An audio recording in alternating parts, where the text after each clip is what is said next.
I'm really happy to welcome everyone for the first edition of PackagingCon.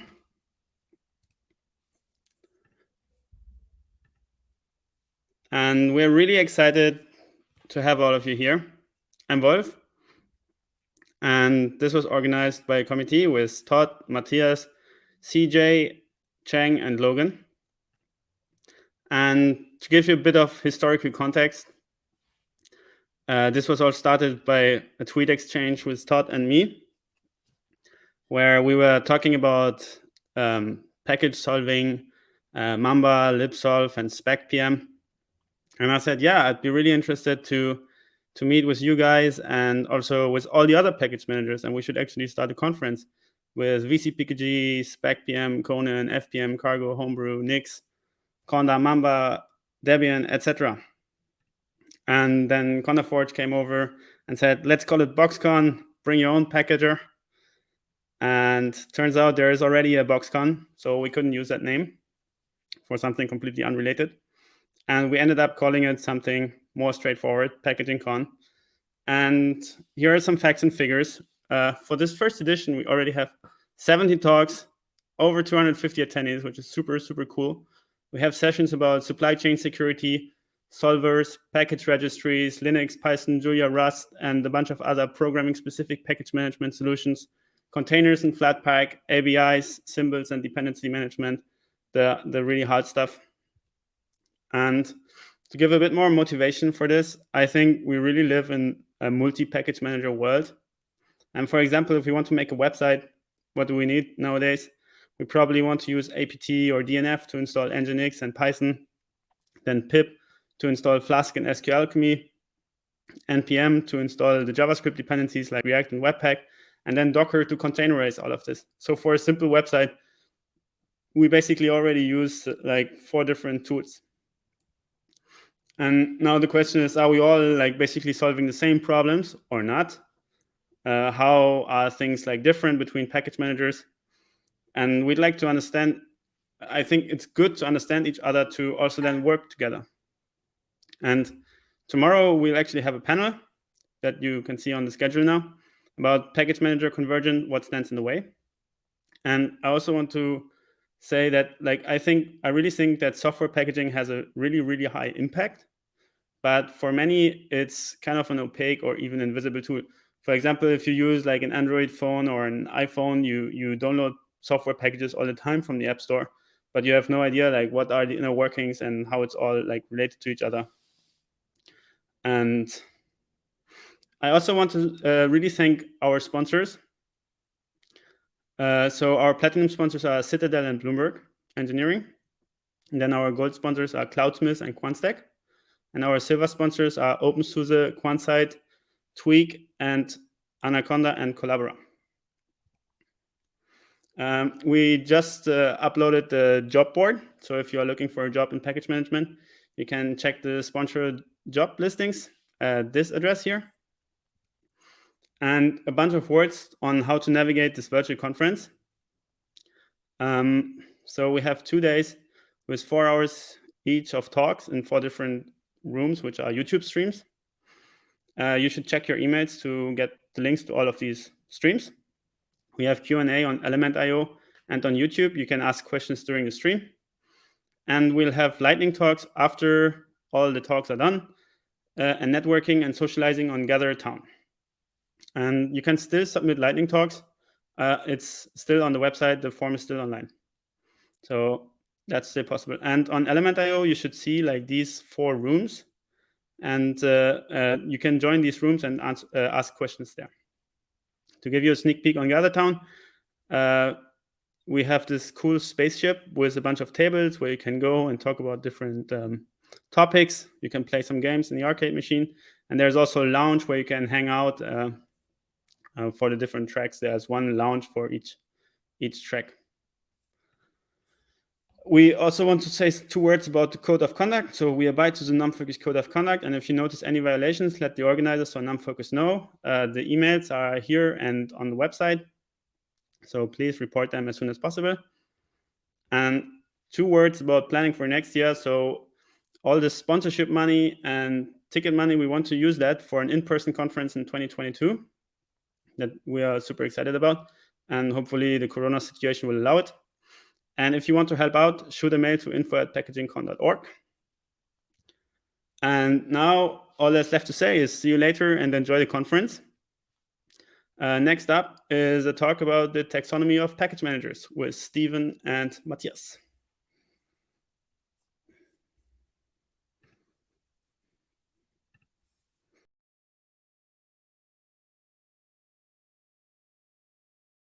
All right, it looks like I'm live. I'm going to reset my clock and let's go.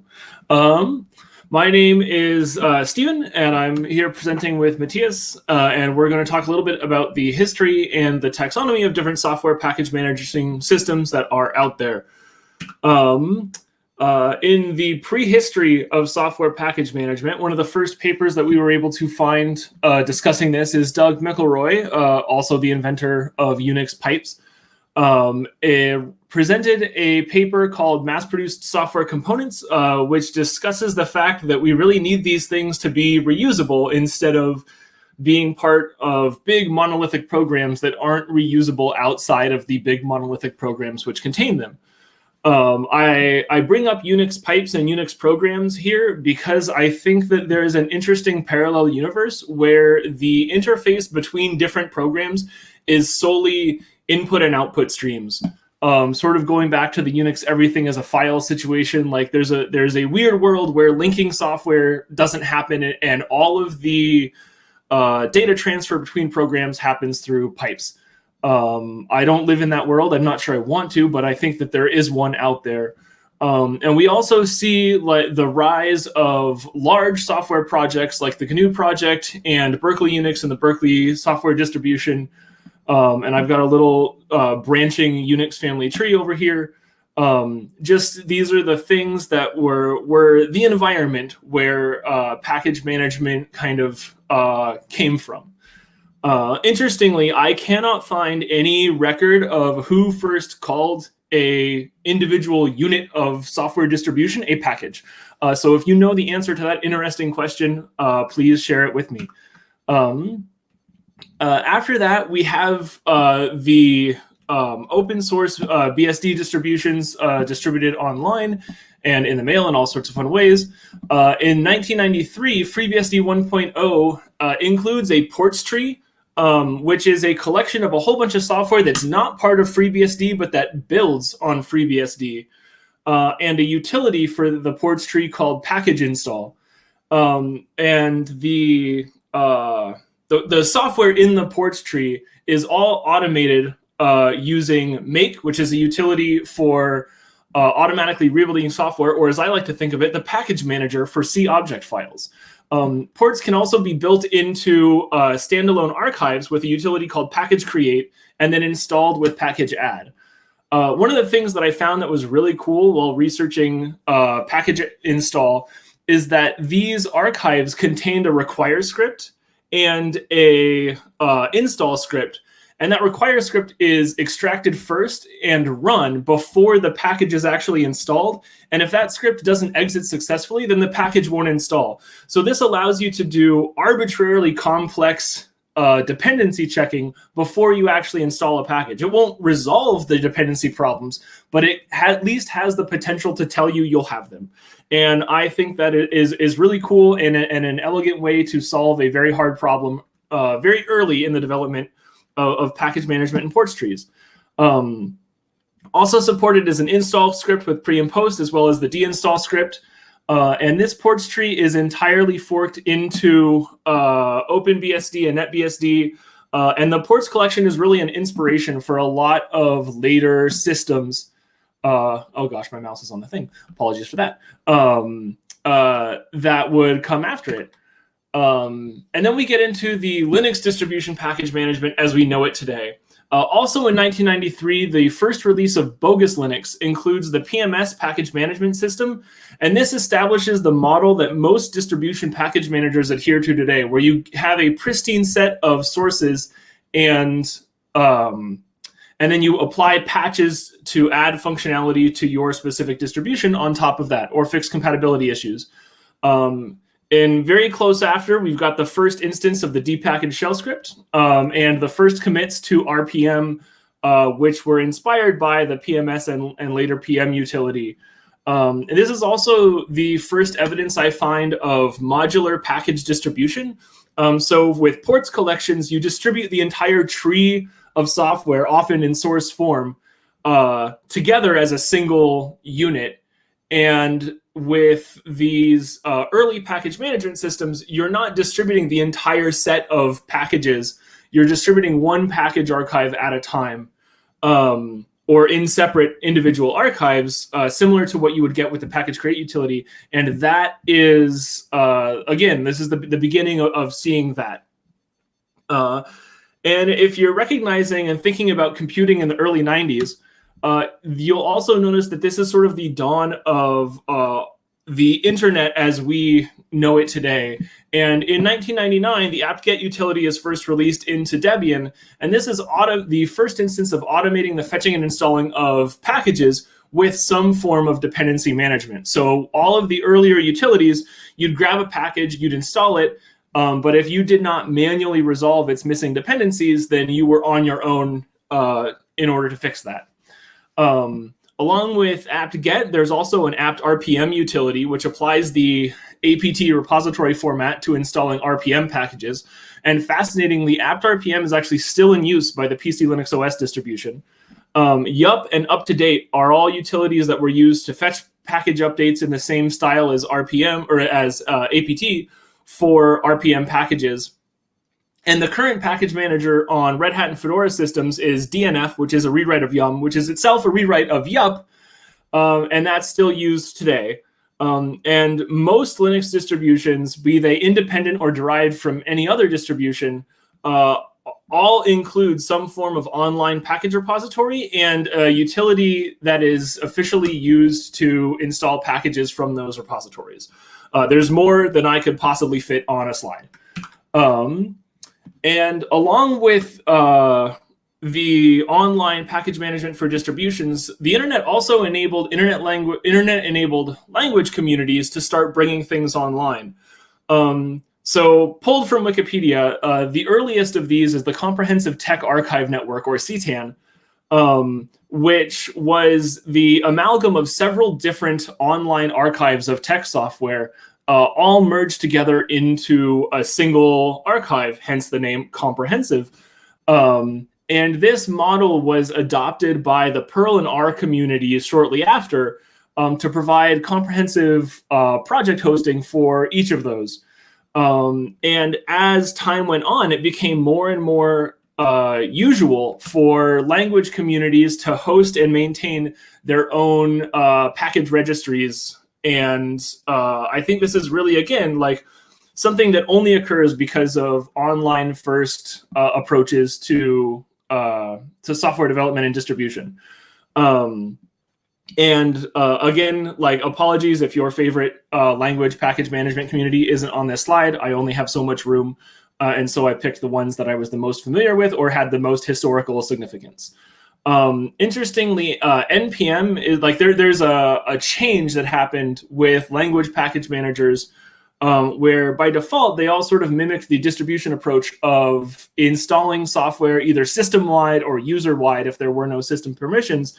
And NPM is the first of these package installation utilities that I can recall, which by default uses a project-specific installation rather than a global or user-specific installation on the system. And that's something that also exists in most of these other language communities, but I think was sort of first on by default for NPM. And then we have all of these other package managers, which you can install on systems that either don't normally have package management or have package management that differs from your needs as a software developer. So a lot of these sort of follow the same ports model, where they're a collection of build scripts for how do I get this software onto the system that I have. And these alternatives all exist to fill a void. Right, there's some need that the system package management was not meeting. And sometimes that need is there was no package management at all. But these package managers can have systems where they are the default way of installing packages. Package Source is the default package manager for NetBSD and SmartOS, and Nix and Geeks both have the NixOS and GeeksSD distributions where they're the primary method of package management. A cool thing that I like to think of as an actual package manager are version managers. If you were a Ruby developer in the late 2000s, then you've definitely used RVM to manage the transitions between different Ruby versions for different applications that you work on.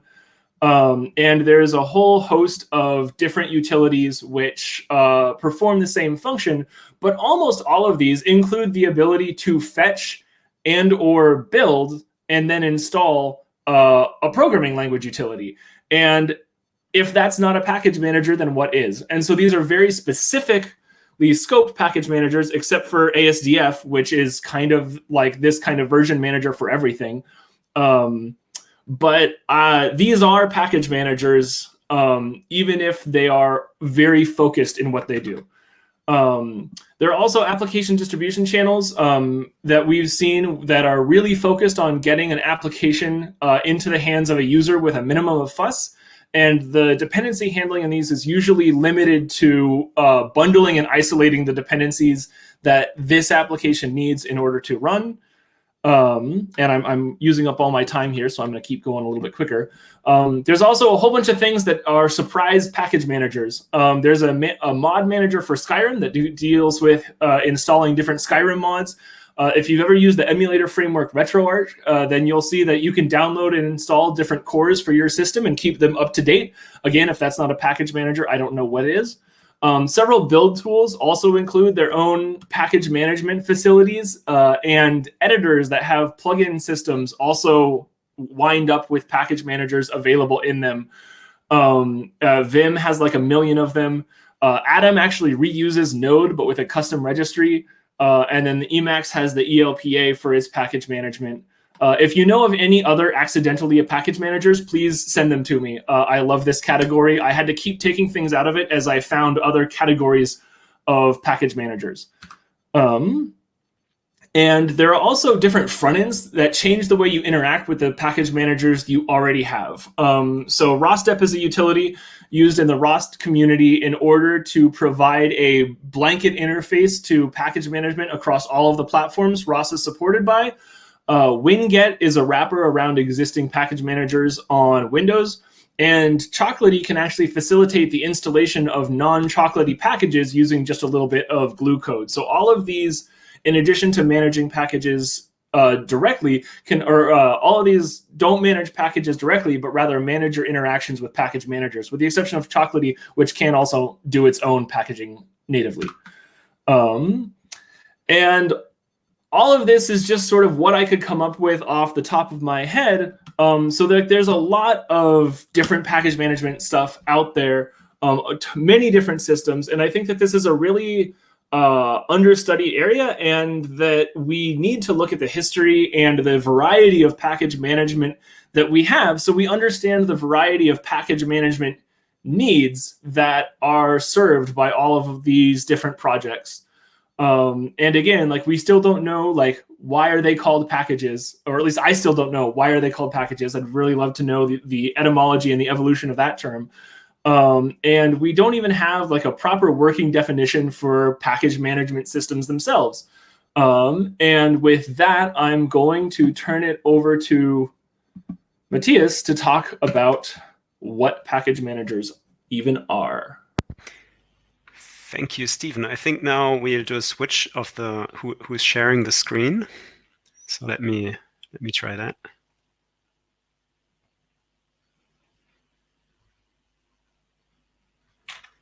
Oh, and I scroll back. Okay, I think it's good. I think now it's on my screen. Yeah, hello everyone. Very glad to have so many people here at this conference. I'm a software engineer, but nowadays more someone who coordinates projects at Tweak.io. And so I'm definitely not the biggest expert on package managers, but maybe that's a good thing because I can represent probably a large cross-section of who is also attending this conference.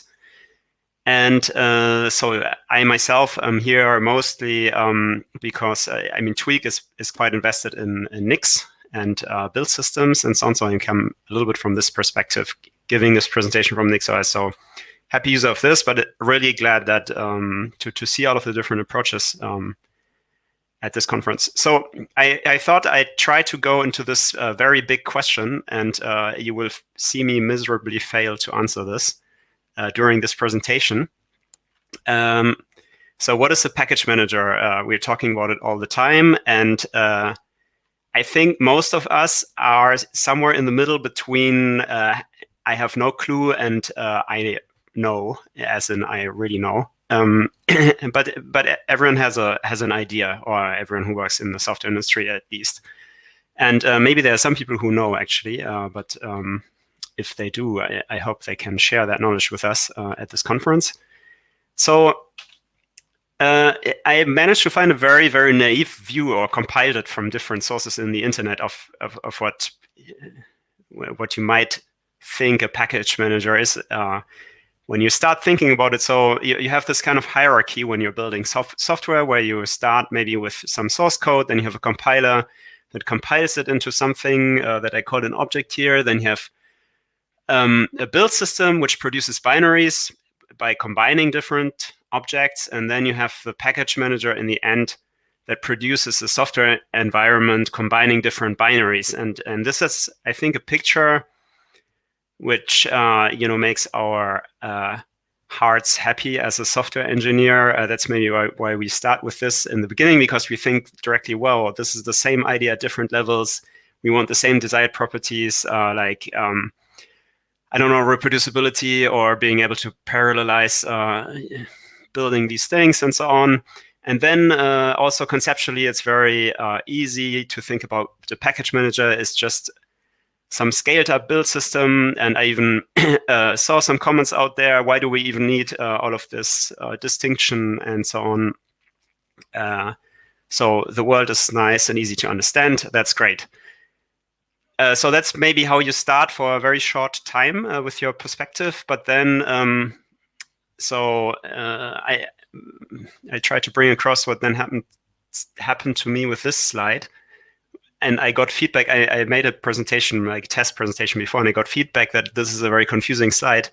And I think that's the main point to get out of this. So in real life, it's a lot more complicated. We don't have so many, so clear separation of concerns between the different tools. The tools are talking to each other. They're really tightly coupled sometimes, and so this picture isn't as clean as I showed it before, not at all. And for the package manager, I just stopped because they can do a lot of different things in different situations, and so it's a little bit of a mess when you try to really get into the detail. But then, so even if we just think about it in principle, so let's say, but in principle, if a package manager was just a scaled up build system, or actually I should have written is just a scaled up build system without all of these details. So what then? Is that like a good description of a package manager, or something that we should think about it? And I made another confusing slide about this one. So this in the middle, what you can see is a blue whale. I mean, it doesn't look like a blue whale, the species, but it's a whale which is blue. And I read recently a book which is called Scale, which is about physical scaling laws, and it's all about seeing animals as scaled up and scaled down versions of each other, or rather mammals in this case.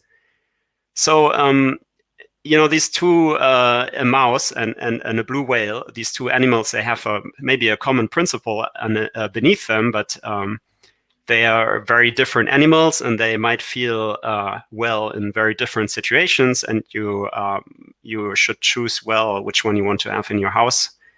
And I think the situation is a little bit similar for this build system package manager question and so on. I mean, there can be a lot of principle, very conceptual overlap between tools, but they can be adapted to very different environments and use cases. And I think understanding these environments and use cases is something quite important for the package managers, and also something which explains the large variety that we have among them. And so I started assembling a few of them. I'm sure we could discuss a lot of them already. I have to admit, I didn't give a very, very long amount of thought to them, but you can already see that packages are often named quite, I call it here unprecisely. I don't even know if that's an English word, but on purpose, you name a package just with a string typically, then the string can map to a lot of different versions.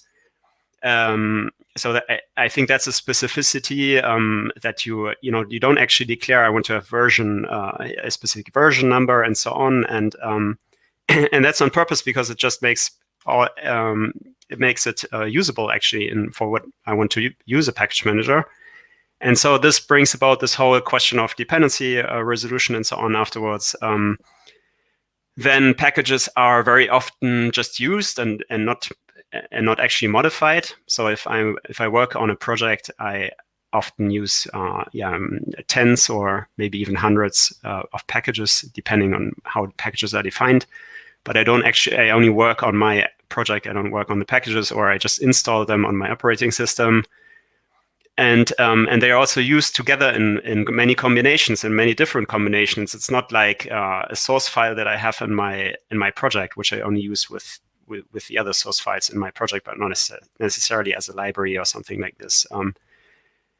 Then the package manager itself is often used in a very ad hoc way to install some program. I mean, on Nix, you just run with your package manager directly some software from the terminal without even installing it sometimes.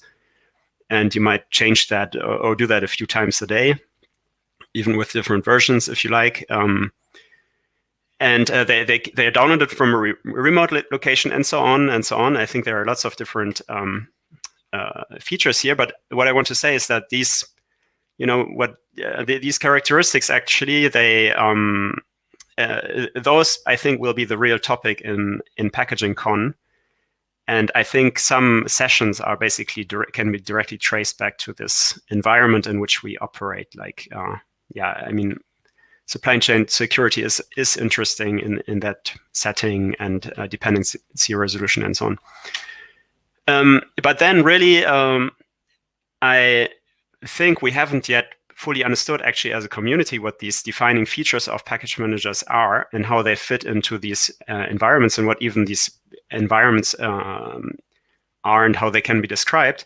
So I'm very much aligned with Stephen here that it would be great to understand this better.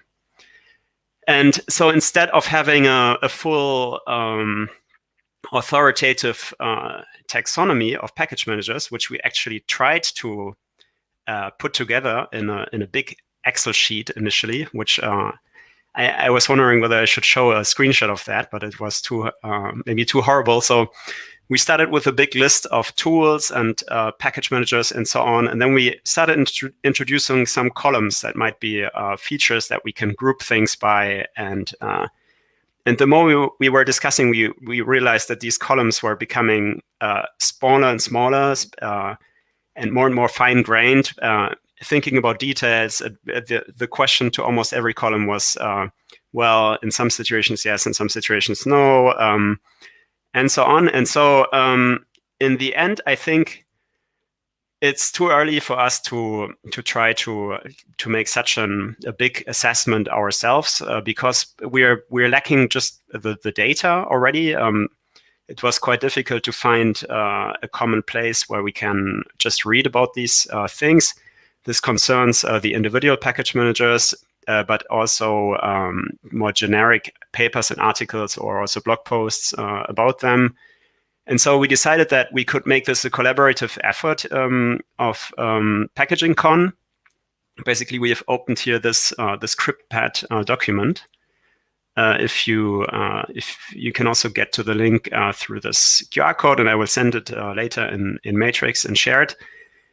And we thought we could try to basically dump all of the information that is in our brains together into this document first, without caring too much that everything is exactly precise or correct. There will be some conflicts for sure. Also, whether everything is relevant. It's the goal here is to collect data first into this one big document, and maybe then in a next iteration we can see whether there are some commonalities that emerge, or it will just be a point of that gets discussion started about different questions. And yeah, that's it from my side. So I wish everyone a happy PackagingCon. I'm really excited also to participate myself and to the talks that are coming. And that's it from my side. So I think now we have time for a few questions or comments, if anyone has already some. I don't know, Wolf, how you wanted to organize those. Yeah, exactly.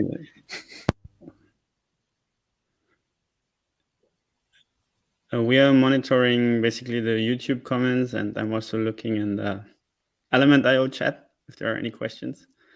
I saw a lot of like funny puns so far, but so we have never tried the ScriptPad. Okay. So something needs to be open for public reading. I thought that was already done. Let me see this.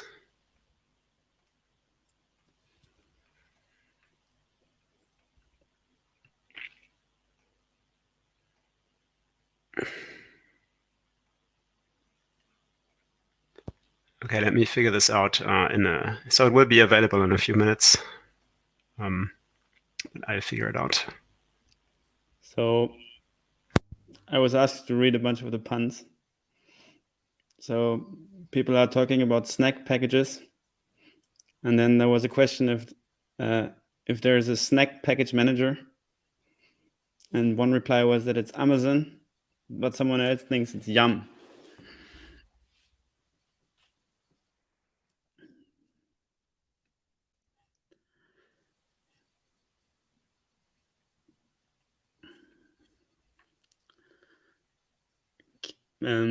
Matthias, maybe you can paste the link in Element.io too, because I'm not sure if the link comes from the browser bar. I think it doesn't work.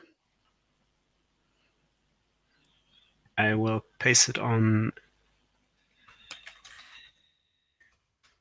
PackagingCon, and maybe you can quickly try and write me on Matrix directly. Then we can figure this out, that this will work.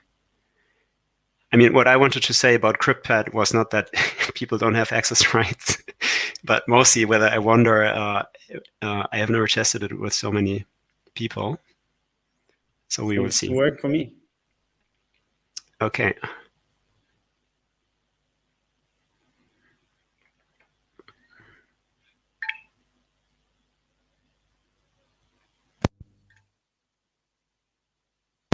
So there's a question.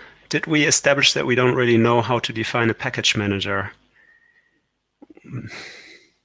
I think Stephen and I agreed on that, but I'm pretty sure there are people who have thought more, at least than me, about this question. So I think what I would answer to that question is that probably a large part of the attendees and a lot of people that I'm dealing with don't know precisely what that means, but yeah. Yeah, I think that there are components that are common to most of these package managers. and that you can probably compose like working definitions, and you can probably say like, I think that a package manager is more than the utility that you use to install packages or construct packages. And it's more than just the registry or repository or collection of packages that can be installed, and that it's likely a synthesis of those things, right? It's the set of packages that you can install together with the utilities that you use to build and manipulate those packages. Is a generic enough, I think, to encompass most of the things that I claimed were package managers, but usable enough to start talking about the different properties of all of those systems in an interesting way. So yeah, it's hard because there are so many different aspects, and that none of them are independent, or none of them are like only one set, right? There are many different front ends and many different ways to interact with an apt repository. You don't even have to use debs with an apt repository. You can use RPMs. It makes me want to, just for fun, go make apt repositories for all kinds of other different package types, because apparently that's possible.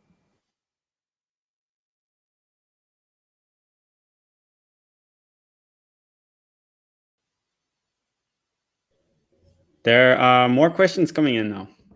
So one is from Tom. Is it achievable to come some kind of universal package manager, or will we always need dedicated specific package managers? I think there's a whole panel on package management convergence next week, tomorrow, which can probably answer that question better. I think that it would be pretty hard to make a package manager that meets everyone's needs in all situations.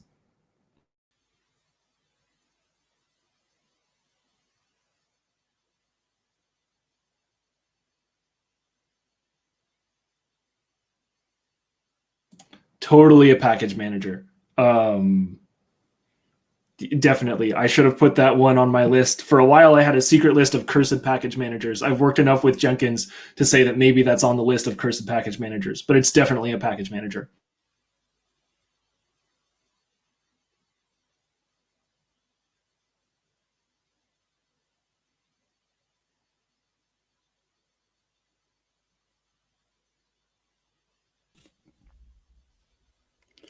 Yeah,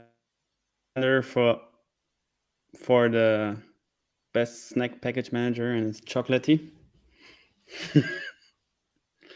But don't forget about Nougat. It's C# and .NET friend, and Origin.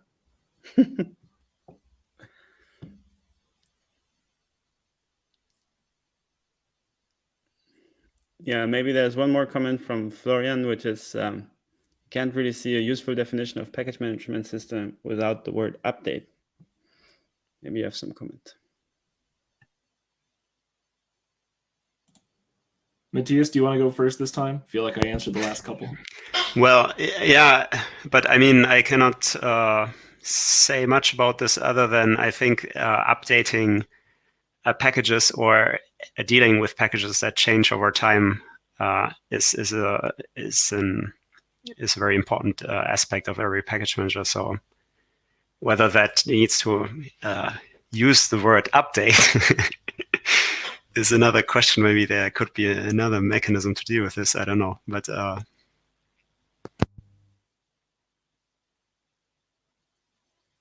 And one more from Chaim. If they don't resolve dependencies, then they are pre-solved a la Nix.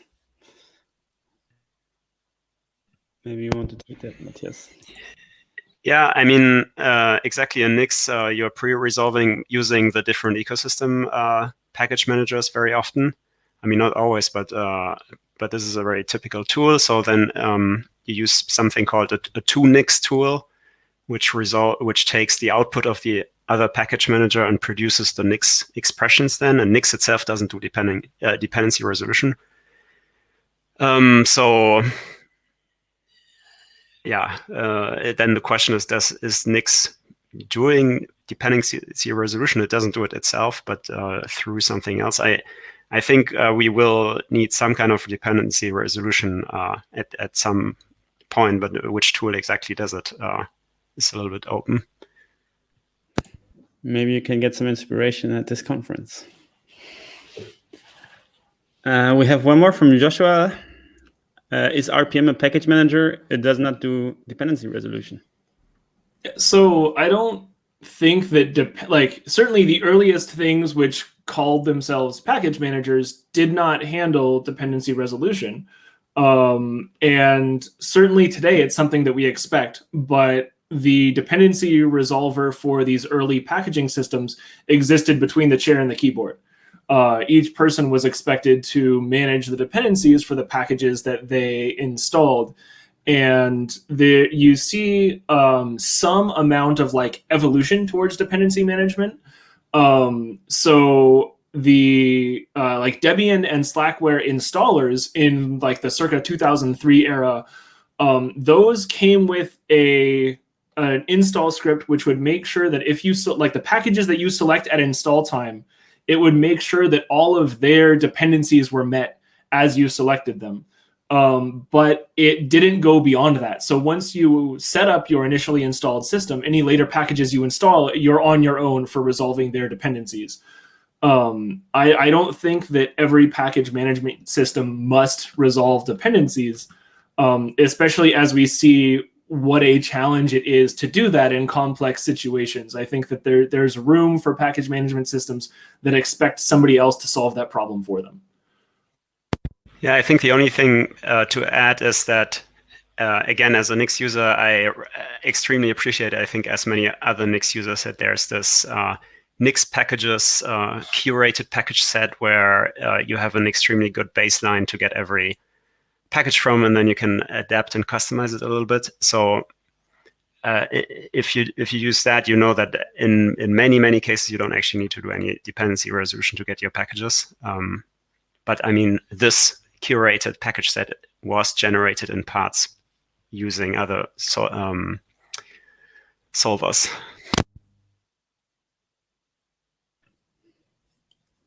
We got one more question from Reinhard. Is a package manager inherently tied to deployment? Are there examples of package managers that are not used for deployment?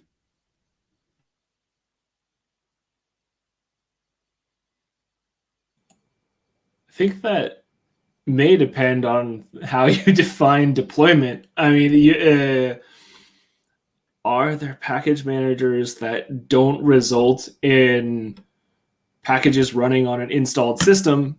And is every installed system a deployment of an operating system, if not an application? And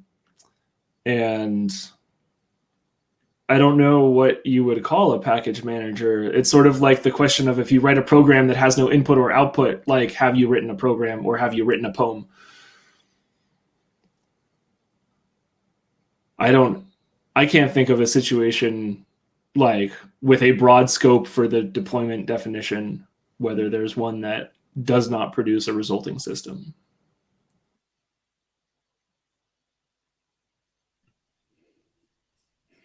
Oh, Chaim has a hot take. Docker is a package manager, but they call it layers. But yeah, I had Docker Hub in my list of like application distribution channels. And I think like the hard part with layers is that because of the way they're constructed, you can't change the ordering of them. And so it's really hard to say like, I need this layer right here without the context that built it, or I need to synthesize these two layers. There's not really a way to do that level of reuse, but absolutely.